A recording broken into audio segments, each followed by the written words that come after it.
स्वागत है आप सभी का चैनल पे। आज हम बात करेंगे पाकिस्तान के बारे में, जो अमेरिका का पपेट बना हुआ है। कैसे अमेरिका के कहने पे यूक्रेन को सीक्रेटली आर्म्स सप्लाई कर रहा है।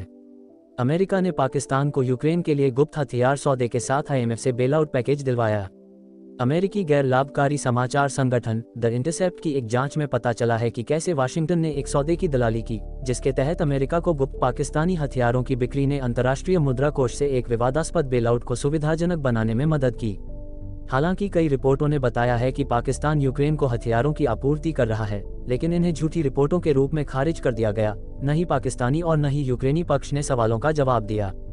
17 सितंबर 2023 को US help Pakistan get IMF bailout with secret arms deal for Ukraine शीर्षक से खुलासे ने पाकिस्तान को पेश किए गए बमों के बदले बेलआउट योजना में संयुक्त राज्य अमेरिका की पूरी भागीदारी के साथ कल्पना की जा सकने वाली अधिक भयावह एक कुटिल डिजाइन को उजागर किया।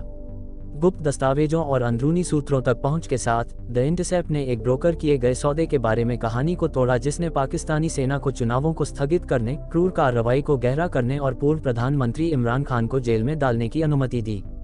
एक बार खान को बाहर कर दिया गया और पाकिस्तानी सेना शीर्ष पर थी, इस्लामाबाद यूक्रेन युद्ध में अमेरिका और उसके सहयोगियों के समर्थक के रूप में उभरा। इसके बाद पाकिस्तान को आईएमएफ से कर्ज दिया गया।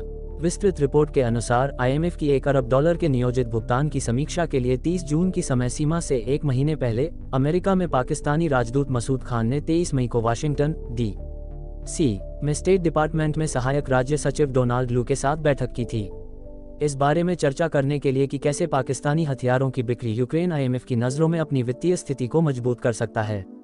द इंटरसेप्ट का कहना है, लू ने 23 मई की बैठक में खान को बताया कि अमेरिका ने पाकिस्तानी मुनियों के उत्पादन के लिए भुगतान मंजूर कर दिया है और आईएमएफ को इस कार्यक्रम के बारे में गोपनीय रूप से बताएगा। 29 जून को मूल आईएमएफ कार्यक्रम समाप्त होने के एक दिन पहले आईएमएफ ने घोषणा की कि पिछले ऋणों की श्रृंखला को बढ़ाने के बजाय बैंक कम शर्तों, अधिक अनुकूल शर्तों और $3 अरब के मूल्य के साथ स्टैंड बाय अरेंजमेंट में प्रवेश करेगा। पाकिस्तानी सेना के एक सूत्र ने यूक्रेन के लिए पाकिस्तानी सैन्य हथियार खरीदने के लिए हथियार लेन देन के बारे में द इंटरसेप्ट को कागजात और ईमेल लीक किए, जिसमें अमेरिकी और पाकिस्तानी अनुबंध सहित अमेरिकी अधिकारी शामिल थे। इस व्यवस्था के तहत यहां तक कि यूके के रक्षा मंत्रालय ने भी यूक्रेन को हथियारों की आपूर्ति के लिए पाकिस्तान आयुध बोर्ड के साथ एक समझौता किया। यूक्रेन में गोला बारूद और हथियारों की कमी से जूझते हुए पाकिस्तानी निर्मित गोले और अन्य हथियारों की उपस्थिति यूक्रेनी सेना द्वारा संघर्ष के बारे में ओपन सोर्स समाचार रिपोर्टों में सामने आई है। हालांकि न तो अमेरिका और न ही पाकिस्तान ने इस व्यवस्था को स्वीकार किया है। पंजाब, पाकिस्तान के वाह कैंट में स्थित पाकिस्तान ऑर्डिनेंस फैक्ट्रीज (पीओएफ) ने यूक्रेनी सेना को हथियारों और गोला बारूद की एक श्रृंखला प्रदान की है।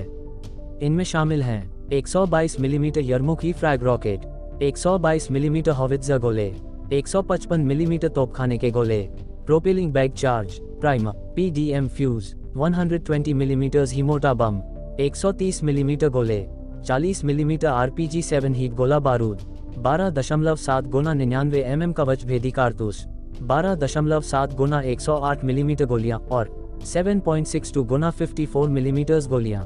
चूंकि वाशिंगटन ने इस सौदे में दलाली की, पाकिस्तान ने मल्टी बैरल रॉकेट में उपयोग के लिए रॉकेट को स्थानांतरित करने के लिए पोलैंड मार्ग के साथ साथ जर्मन बंदरगाह के माध्यम से यूक्रेन को सैन्य आपूर्ति बढ़ा दी है।